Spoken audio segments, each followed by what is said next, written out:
Bonjour tout le monde. Moi, je vais vous parler de structure narrative dans la peinture. Et plus particulièrement d'un genre qu'on appelait la peinture d'histoire ou la peinture historique, dépendant des sources, qui dominait le monde de l'art, plus ou moins à partir de la Renaissance jusqu'à la fin du 19e siècle, où ça commence un peu à mal tourner et donner de formes d'historicisme un peu ennuyeuses. Donc il faut peut-être d'abord commencer par qu'est-ce qu'une narration dans une peinture, parce qu'une peinture c'est pas comme un livre, on va lire les choses d'une autre manière. La manière la plus simple, la plus évidente, c'est de traiter la peinture comme des signes, comme des panneaux. C'est-à-dire c'est des images où on va déchiffrer quelque chose. Ça peut être des attributs, ça peut être des symboles qu'on connaît déjà. C'est assez important de les connaître déjà. Si je vous montre par exemple cette image, vous auriez du mal à savoir de quoi il s'agit, quelle histoire c'est. Et il n'y a pas vraiment une règle qui nous permet de la définir. Donc pour ce cadre-là, il s'agit d'un enluminure qui est accompagné aussi d'un texte. Donc le texte nous aide à savoir de quelle histoire on parle. Et puis il y a aussi des symboles, mais pour ça il faut être spécialiste du Moyen-Âge. Dans ce cas-là, c'est une peinture qui traite de l'Apocalypse, donc vous avez la réponse. Et une deuxième manière de raconter des histoires un peu plus compliquées arrive avec la naissance de la perspective. La perspective permet au peintre de rendre l'espace. C'est-à-dire que la peinture va être considérée pas seulement comme une image où il y a une histoire à déchiffrer, mais aussi comme une scène qui s'ouvre vers le monde, ou comme une capture d'écran d'une pièce de théâtre. Donc c'est un peu plus facile pour nous de voir une peinture comme celle-ci et de raconter une histoire, surtout si on a les titres, La famille joyeuse, c'est très accessible. Donc, c'est les deux manières principales pour narrer une histoire dans la peinture. Il y a pourtant une troisième catégorie, qui est une sorte de sous-catégorie, qui développe à partir de ces deux notions une manière un peu plus complexe de peinture d'histoire. Il s'agit de la peinture d'histoire telle qu'elle a été développée dans les théories d'Alberti. Donc, Alberti est un humaniste qui travaille avec un groupe de lettrés qui est défini par un intérêt croissant dans la littérature latine et dans la rhétorique latine.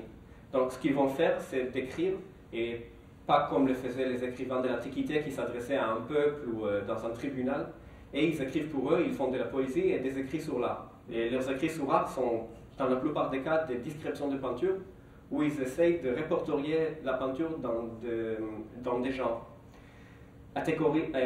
Alberti diffère du reste du groupe par son intérêt, qui vient aussi du fait qu'il était lui-même peintre, de vouloir inventer une grammaire picturale.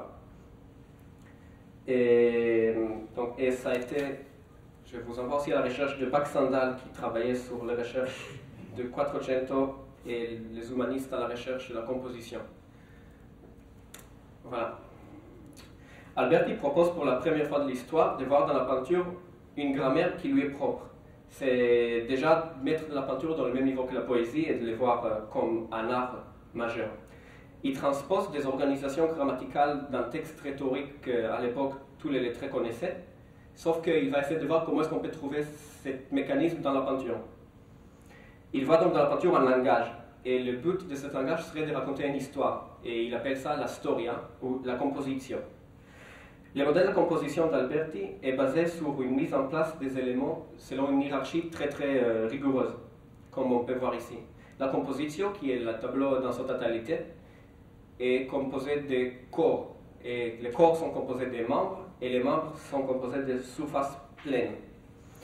C'est une transposition de la phrase périodique en latin, donc il y a des propositions, des groupes et des mots. On peut les dire d'une manière plus simple, les mots, les phrases, les paragraphes, les textes.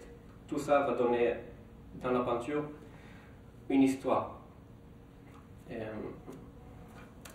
Ça donne en peinture quelque chose comme ça.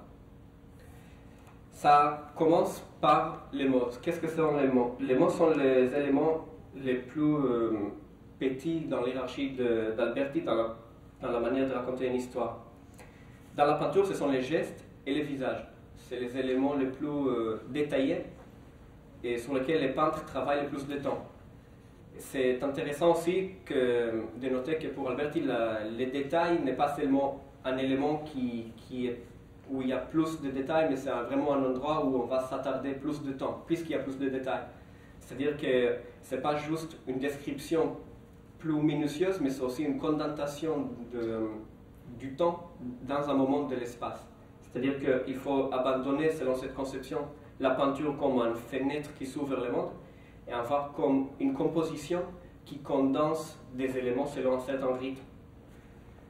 Les gestes, donc ici, les gestes sont surtout les mains, ici, vous voyez, et est-ce que je peux le faire en plus grand? Et les mains et le visage. À partir de ces éléments, sont construits des groupes, c'est-à-dire les groupes de personnages qui prennent plus de place, autour desquels se construit le paysage et les surfaces les plus grandes. Donc, la narration est condensée. Et un autre élément qui permet au peintre, selon Alberti, de raconter une histoire est la répétition de certains éléments. On peut voir par exemple dans le groupe de 4 femmes ici, c'est assez grand. On peut le voir, selon Alberti, comme une seule femme qui serait répétée dans plusieurs points de vue, plusieurs angles. Donc une variation sur un thème. Le thème ici est une femme qui pleure. Le thème là, les soldats, le bébé, et encore une fois on trouve à gauche les femmes qui pleurent. Et vous voyez comment ils se ressemblent tous, sauf que les gestualités changent. Les gestualités qui est à la fois comme une scène, c'est-à-dire qu'il y a vraiment 3 femmes ici, pour raconter, c'est le massacre des innocents, c'est un village entier, mais c'est aussi comme une séquence animée où il y a 3 femmes, plutôt la même femme qui répète 3 mouvements dans le temps. Ce qui fait que comme cette peinture est assez grande, on va devoir passer du temps et aller d'un moment à un autre, d'un détail à un autre, et puis parfois en regardant quelques détails ensemble, l'ensemble du tableau, et petit à petit démêler une histoire qui a été condensée et concentrée dans la même composition. Donc Giotto, c'est vraiment les peintures selon lesquelles Alberti pose sa théorie. C'est presque de la même époque, il y a une différence de 60 ans, plus ou moins. Ça donne plus tard des peintures comme ça. Ça va être plus clair de parler de séquences animées ici, parce que vous pouvez voir que dans le côté gauche, il y a un homme et une femme, au centre, un homme et une femme, à droite, un homme et 2 femmes. La peinture est composée de 3 parties exactement symétriques. Si vous mesurez les moments où se termine la femme à gauche, où commence l'homme ensuite, et pareil pour la droite, ils sont exactement égales. C'est-à-dire c'est vraiment 3 séquences qui racontent une action. Donc pas une fenêtre qui s'ouvre vers la scène du massacre des innocents, mais une séquence qui raconte le massacre. C'est encore d'autant plus clair que le mouvement de droite, qui donc termine la séquence, est composé de plus d'éléments et en diagonale, ce qui donne l'impression qu'elle est plus rapide et qu'elle va continuer, alors qu'à gauche, le début est plutôt stable. Vous pouvez aussi voir comment à droite, tous les éléments sont collés un à côté de l'autre. La femme ici, assise, continuée par la femme ici, continuer exactement dans le même mouvement symétrique. Vous pouvez carrément tirer une ligne droite et voir comment ils sont tous ensemble. C'est ce qu'Alberti aurait appelé un groupe. Et je peux aussi vous donner, vous pouvez aussi voir en plus de détails les bébés.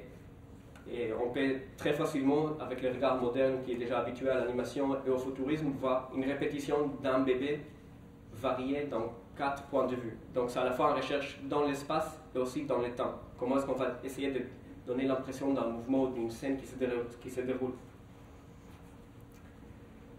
C'est justement cette notion du temps et du mouvement qui va commencer à apparaître dans la peinture d'après Alberti, qui les sépare des autres écrivains et aussi qui fait quelque chose d'assez nouveau.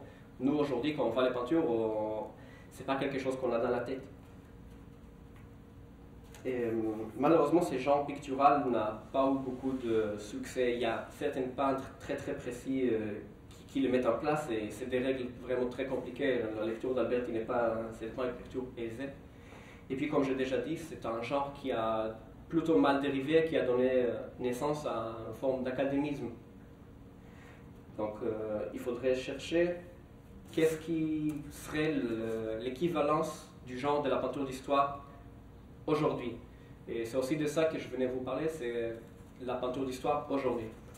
Donc, à mon sens, la peinture d'histoire cesse d'exister au XXe siècle. On peut considérer le cubisme et certaines recherches du Bauhaus, par exemple Paul Klee, qui parlent d'un mouvement ou de multiplication de points de vue dans la peinture. Alors c'est intéressant parce que ça casse les côtés perspectifs, les côtés peinture comme théâtre. Mais ce n'est pas narratif. Si vous regardez une peinture de Paul Klee ou une peinture de Picasso, c'est souvent des natures mortes. C'est pas quelque chose qui raconte quelque chose. On peut pourtant dire que la peinture d'histoire a eu une sorte de renaissance dans d'autres domaines, principalement le cinéma et la bande dessinée.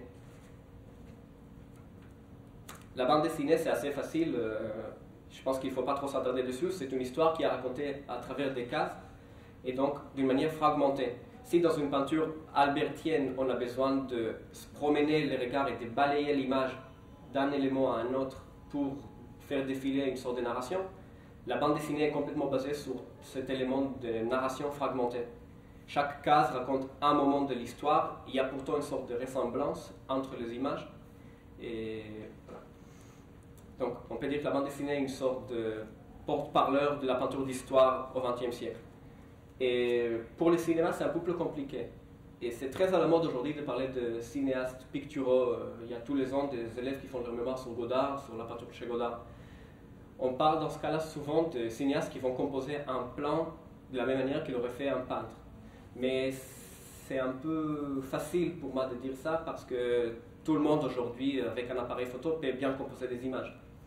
Et dire que c'est voilà, que c'est tiré, que c'est influencé par la peinture antique, ça ne nécessite pas beaucoup de complexité. Il y a une autre manière de voir la chose, et c'est formulé par Pasolini dans ses écrits sur le cinéma. Pasolini propose d'abandonner le plan comme élément majeur dans le langage cinématographique pour le remplacer par la séquence.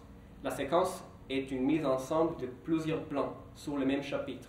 C'est-à-dire que c'est des plans qui sont des variations, si on fait une transposition, d'une idée.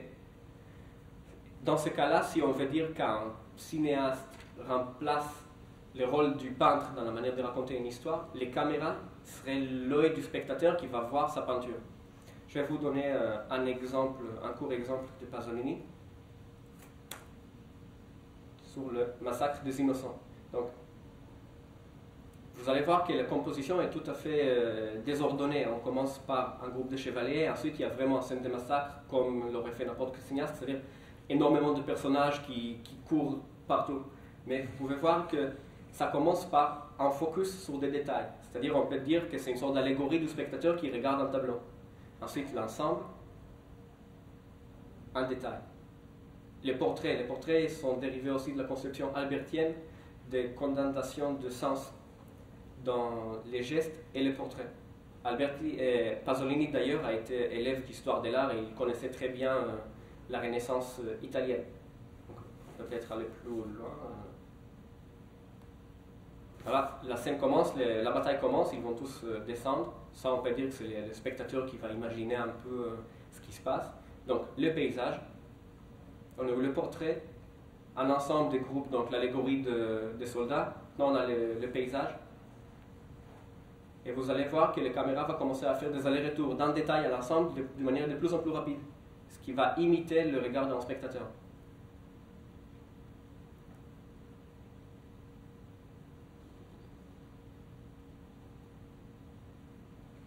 Voilà, il y a une répétition à chaque fois de certains gestes. Chaque fois, les soldats vont trouver un groupe de femmes, ils vont leur piquer leur bébé et les tuer. Répétez, voilà, tcha. C'est un peu dramatique. Troisième fois. Il y a aussi le côté que comme c'est filmé un peu de loin et tout le monde se ressemble, il n'y a pas beaucoup de personnalité dans le caractère des protagonistes. Donc, quatrième fois, là il y a une cinquième fois, même peut-être une sixième fois. Donc, si on regarde ça comme ça, de loin, on peut dire, voilà, ça n'a rien à voir avec la peinture. La peinture, on va voir un plan, on connaît ça très bien chez Pasolini, quelque chose de très symétrique. Mais si on regarde ça à travers l'œil d'Alberti, on pourrait dire que c'est du cinéma qui, contrairement à la peinture, qui veut concentrer le mouvement sur un élément, le cinéma fait la même chose, mais d'une manière inverse, c'est-à-dire qu'il va décomposer, il fait à la place du spectateur ce qu'il aurait dû s'il était au Louvre, il rembobine quelque chose comme ça. Et le cinéma et la bande dessinée se croisent dans le cinéma d'animation, qui est basé sur la mise ensemble de tout ça. Je vais maintenant vous proposer, pour finir, un exemple de cinéma d'animation fragmenté, fait par Miracle, accompagné d'une musique de musiciens.